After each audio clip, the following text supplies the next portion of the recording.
Përshëndetje të dashur dhe mirë se erdhët edhe në videon e radhës. Në këtë video së bashku do të shohim mësimin 19 të nivelit A1 të gjuhës angleze.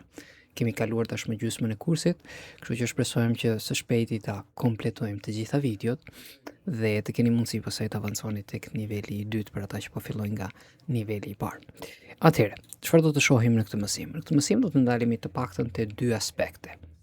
Present continuous, e tashme e vazhduar, dhe verb phrases. Do të shohim disa shprehje të cilat përmbajnë folje. Okej. Tani, pak e nga pak do t'i marrim të gjitha kohët në nivelin A1, A2, B1 dhe B2. Pastaj do të shohim pak edhe nivelin C1 më të avancuar. Deri tani kemi parë përdorimin e kohës së tashme të thjeshtë, saqë i themi simple present, të cilën nëse ju kujtohet, thamë që e përdorim për gjërat që janë të vërteta dhe që ndodhin relativisht shpesh, janë një farë zakoni. Okay? Tani, do të shohim një aspekt tjetër, që në anglisht e quajmë present continuous, ose present progressive, për ata që janë duke bërë versionin britanik të anglishtës, të cilën do ta përdorim kur flasim për gjërat që po ndodhin në këto momente. Pra nëse ne do na duhet të pyesim ose të tregojmë çfarë jemi duke bërë në këto momente. Për të thënë këtë në gjuhën angleze, do të përdorim present continuous.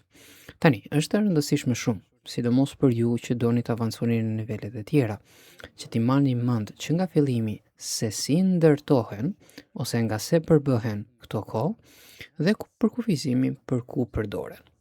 Okej?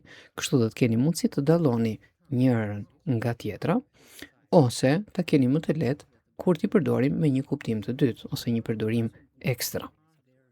Tani, për sa i përket present continuous, nëse shikoni këtu në të majt lartë, do të ndërtohet në këtë mënyrë.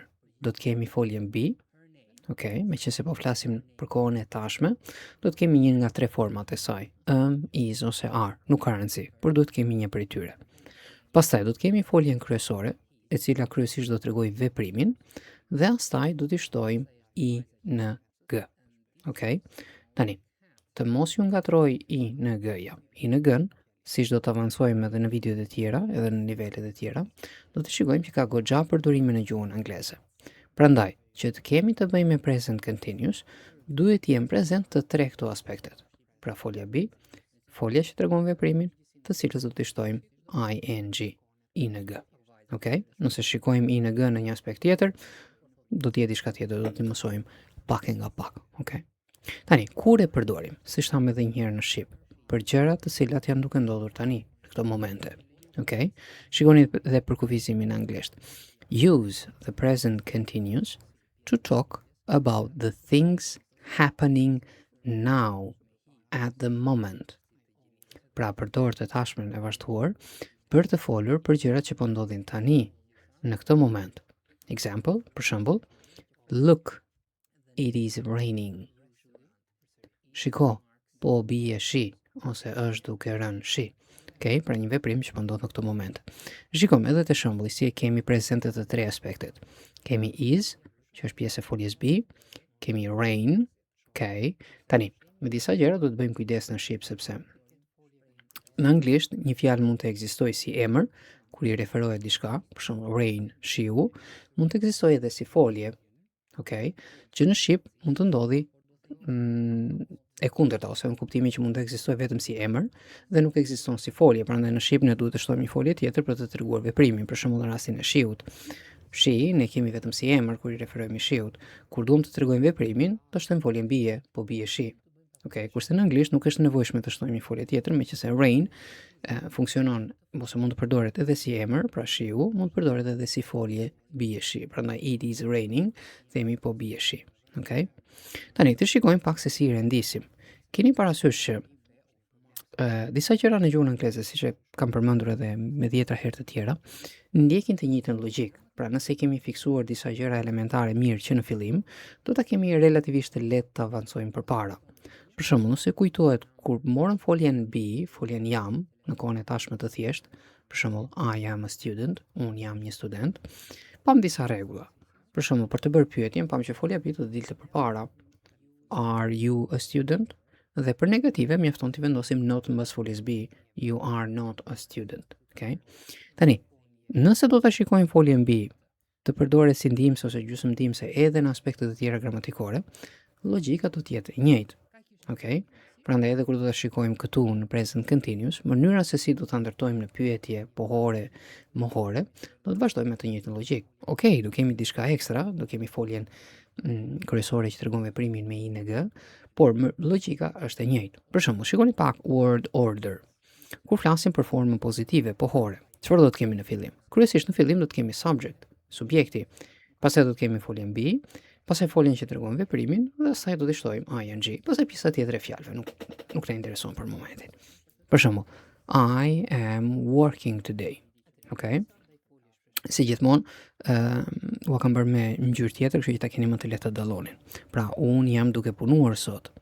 You are sitting in my chair. Ti je ulur në karrikën time. He or she është e njëjta formë, is playing soccer. Ai, ajo po luan futboll. It is raining. Po bie shi. We are having dinner. Ne po ham dark. They are listening to the radio. Ata po dëgjojnë radion. Pra shikoni? Pra subjekti, folja be, folja që tregon veprimin, të cilës i kemi shtuar ing. Në formën negative ose mohore në shqip, do të kemi përsëri subjektin, do të kemi foljen be, do të kemi not, do të kemi foljen kryesore dhe asaj do të shtojmë ing. I am not working today. You are not sitting in my chair. He or she is not playing soccer. It is not raining. We are not having dinner. They are not listening to the radio. Okay? Kuptohet, tani unë këtu kam shkruar formën e plot për mos i bërë të treja format, por mund ta shkurtojmë. Okay? I'm not working today.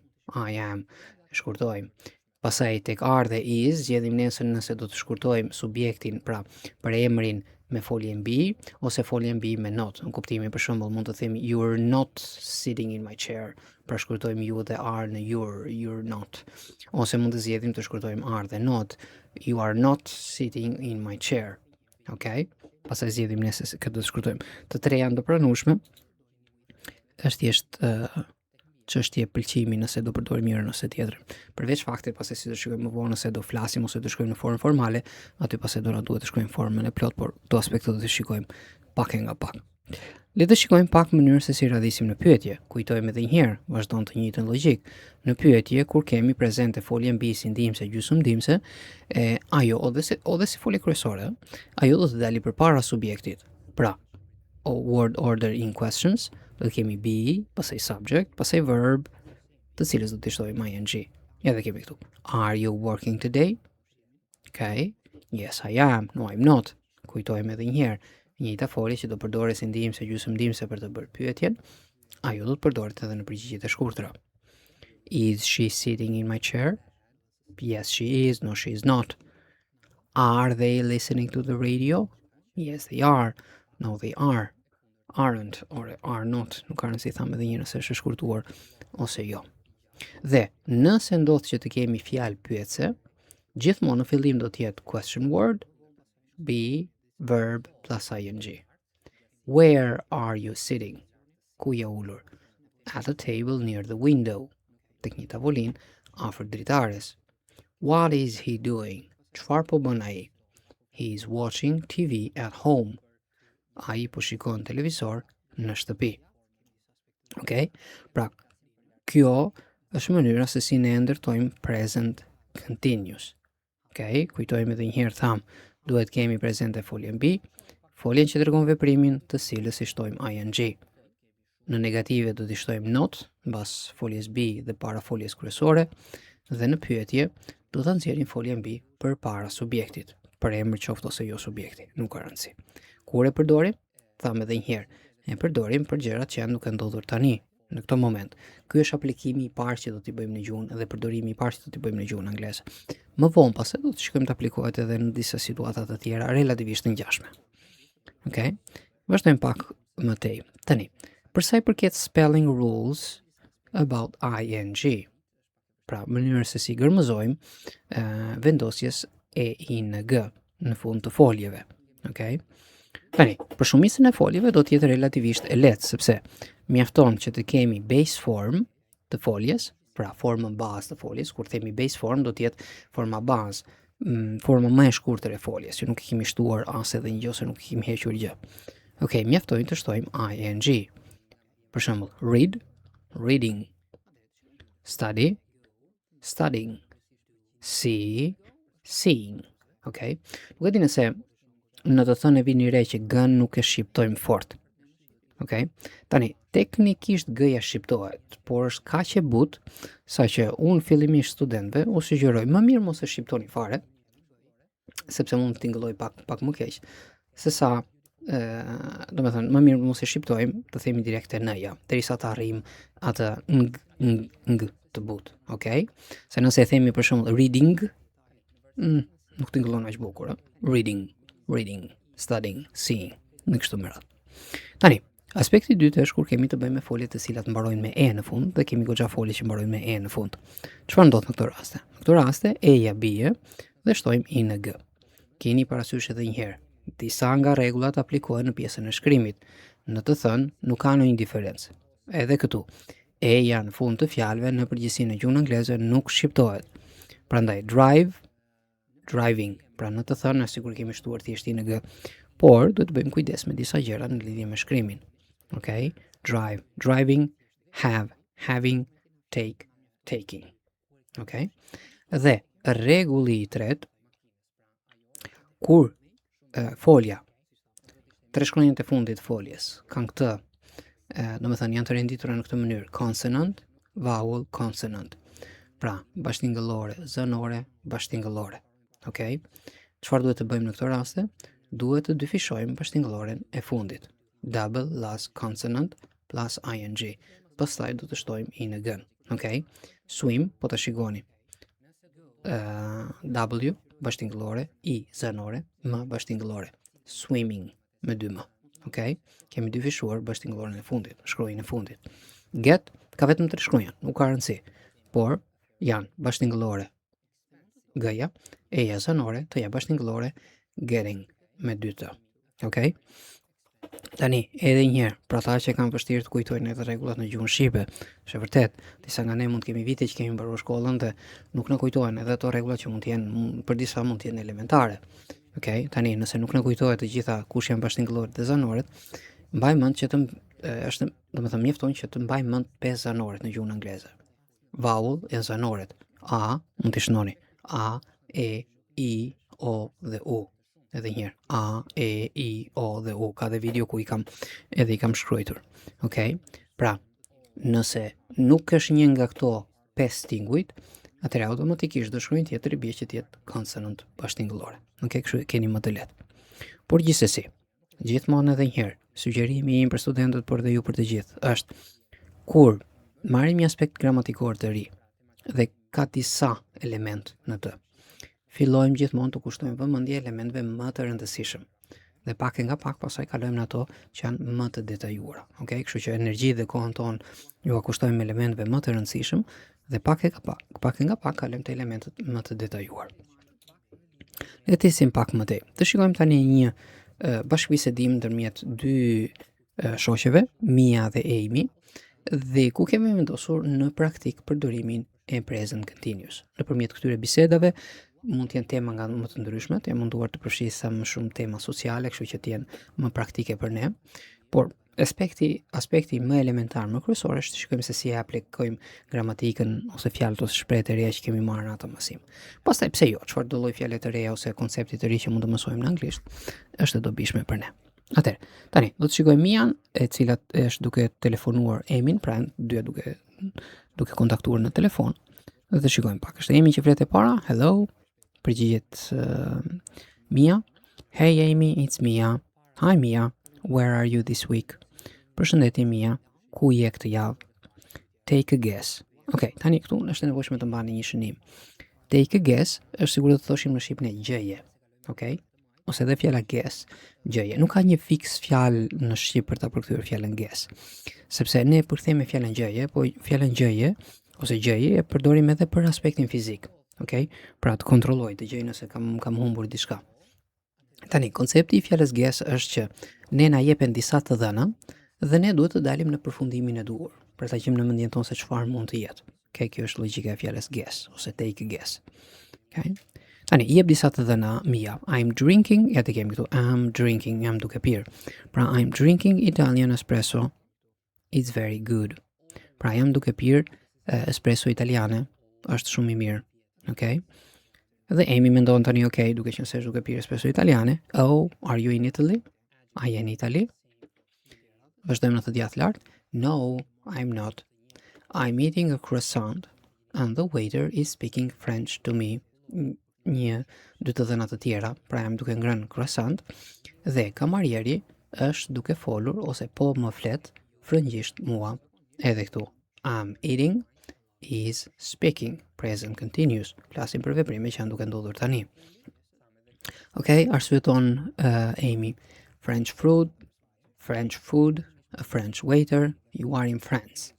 Pra, ushqim francez, një kamarier francez, cila është logjika, ti je në Francë. Okay, si thot Mia? No, oh, the waiters are listening to the radio now. Edhe një herë tjetër, pra kamarierët janë duke dëgjuar radion tani. Listen. Okay, dëgjon Amy, thotë, that's Brazilian music. Are you in Brazil? Ajo thotë është muzikë braziliane. A je në Brazil? No, I'm not. Okay, jo nuk jam. Okay, I give up. Where are you? Pra si thot Amy, okay, thot, dorëzohem, pra që nuk arrita që i thot, ku je ti? Vazhdojmë në faqen tjetër me bisedën. I'm in your city. Jam në qytetin tënd, thot. What? You're here in New York? Je këtu në New York? Okay. That's right. I'm in New York. Po thot, jam në New York. Dhe tani përsëritet edhe një herë gjërat që ka thënë, kështu që shikojmë edhe një herë përsëritjen e present continuous. I'm sitting in a French cafe. Pra jam ulur në një kafene franceze.